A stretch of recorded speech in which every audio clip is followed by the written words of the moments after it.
konsihal may gala sa Badyan. Oy, nakuag siyabo sa may barangay Mambaling. Ano ba yan, kon? Italya sa report sa Ronato, kini pinagi sa pagpamati ni Katropang Eric Panuno Tamaro. Live report.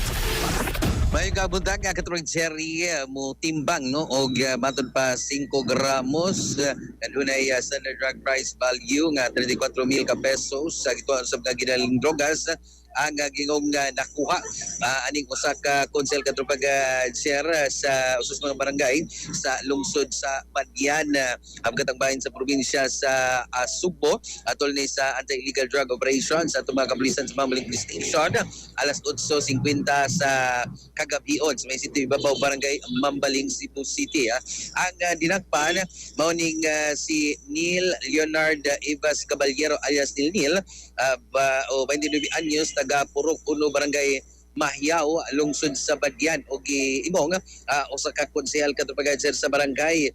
Apil sa nilakpan ang kauban sa ini nga si Salvador Amatril Duarong alias Bador 40 anyos sa taga Ibabaw barangay Mambaling.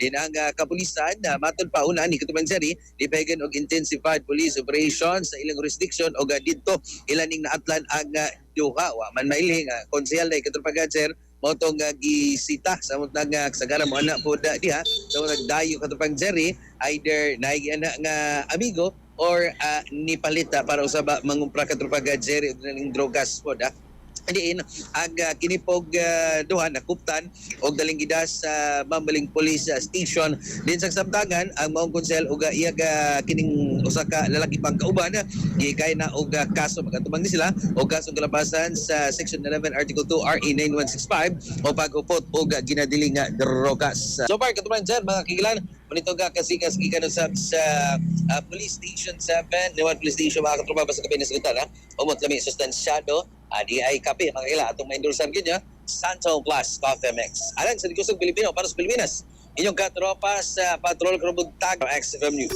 XFM report.